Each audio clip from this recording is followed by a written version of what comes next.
Salut les amis, je suis Tai et bienvenue sur Le Riz Jaune. Voici un exemple parfait de la fusion entre la cuisine chinoise et une adaptation gustative occidentale avec ce poulet au citron. Des saveurs sucrées, salées et acidulées, le tout assemblé avec des beignets de poulet bien croustillants. Une recette super simple à réaliser avec ces trois saveurs et cette texture qu'adore la cuisine chinoise. Mais pour cela, il nous faudra du blanc de poulet, du citron jaune, non traité de préférence. Comme cela, on pourra utiliser le zeste, du bouillon de poule, du sucre, de la sauce soja, de la fécule de pomme de terre, de l'œuf, du sel et du poivre. Tous ces ingrédients sont super simples à trouver. Il n'est pas nécessaire de se rendre dans une épicerie asiatique. Leurs quantités, comme d'habitude, sont à retrouver sous la vidéo en description. Nous, si vous voulez bien, on y va tout de suite pour la petite préparation. Commençons avec le blanc de poulet. Comme vous le savez, le sens des fibres est plutôt dans la largeur. Pour plus de tendreté, nous allons trancher perpendiculairement. Donc, séparer en deux par la largeur, puis faire des tranches de 2 mm d'épaisseur dans le sens opposé des fibres. Transférez le tout dans un saladier. Ajoutez la sauce soja, du poivre,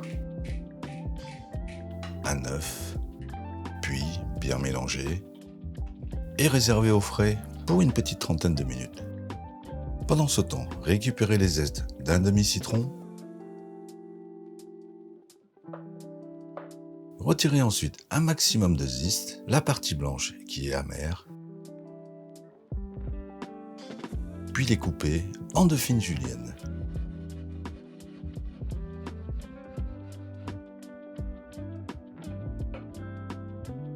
Transférer dans un bol, extraire le jus de 2 citrons, l'ajouter au zeste, ainsi que le bouillon de poule, le sucre, le sel, bien dissoudre ces deux derniers. Ensuite, vous pourrez réajuster l'assaisonnement selon vos goûts, plus acide, plus sucré ou plus salé.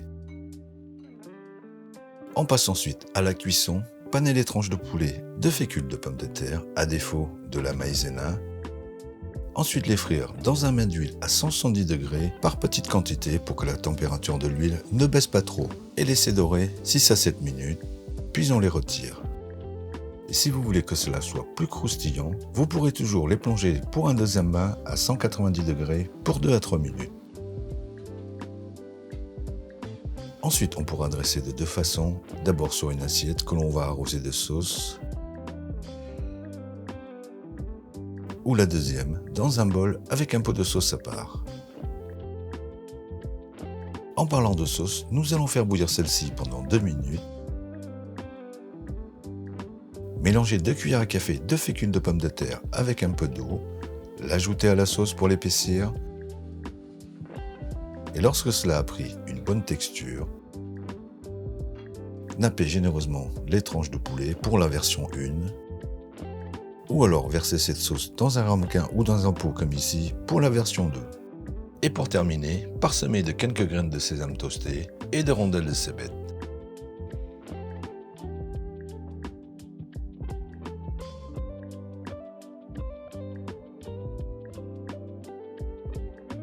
Avec cette deuxième façon de le déguster, il suffira simplement de prendre un petit beignet et de le tremper dans la sauce, idéale pour les apéros. Voilà, toujours aussi simple et efficace comme d'habitude. En attendant de vous retrouver pour une nouvelle vidéo, nous, on vous dit à bientôt et bon appétit.